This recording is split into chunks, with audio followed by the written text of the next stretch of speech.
নমস্কাৰ, মই এনি ডেকা চিপাঝাৰ লেখিকা সমাৰোহ সমিতিৰ মই কাৰ্যকৰী সভানেত্ৰী। আজি আমাৰ চেতনা দিৱস, কনকলতা বৰুৱাৰ স্মৃতি দিৱস।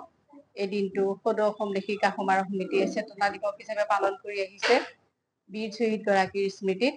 আৰু আমিও আজি চিপাঝাৰ শাখা লেখিকা সমাৰোহ সমিতিয়ে এই দিনটোত কনকলতা বৰুৱাক স্মৰণ কৰিছো।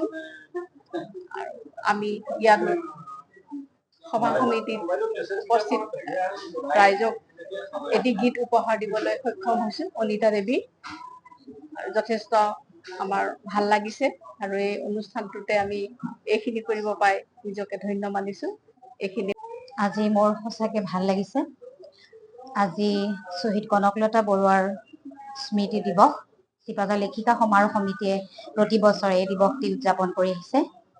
আমাৰ ৰাতিপুৱাৰ পৰা বন্তি প্ৰজ্বলন, স্মৃতি তৰ্পণ আৰু এই দিৱসটিৰ লগত সংগতি ৰাখি শ্বহীদ কনকলতা বৰুৱাৰ দেশ প্ৰেমৰ ওপৰত আমাৰ বিভিন্ন আমন্ত্ৰিত অতিথিসকলে মন্তব্য আমাৰ ওচৰত দাঙি ধৰিছে। আৰু আমাৰ চিপাঝাৰ লেখিকা সমাৰোহ সমিতিৰ বিভিন্ন সদস্যসকলে গীত, কবিতা, আবৃত্তি আৰু নাম কীৰ্তনেৰে অনুষ্ঠানটি বহুত আকৰ্ষণীয় কৰি তুলিছে। মোৰ এই কাৰণে ভাল লাগিছে, আজি পবিত্ৰ দিনটিত মই লিখা সুৰ কৰা এটি গীত উন্মোচন কৰিবলৈ পাই মই অতিকে সুখী হৈছো। আশা কৰো গীতটি সকলোৱে আদৰি ল'ব, ভাল পাব আৰু সকলোৱে মোক আশীৰ্বাদ কৰিব, ইয়াকে কামনা কৰোঁ। অসমবাসী তথা ডিমৰীয়াবাসীৰ বাবে সুখবৰ। কামৰূপ মহানগৰ জিলাৰ সোণাপুৰত স্থাপন ডিমছ হাস্পতাল এণ্ড নাৰ্ছিং হোম।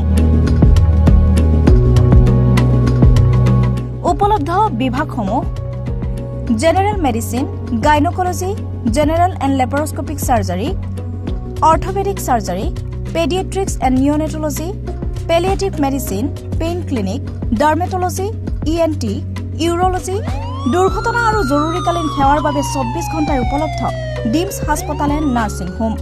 অত্যাধুনিক সা সুবিধাৰে পৰিপূৰ্ণ ডিমছ হাস্পতাল এণ্ড নাৰ্ছিং হোমত উপলব্ধ digital X-ray, 24 hours pathology, ECG, PAC clinic, 24 hours RMO doctors.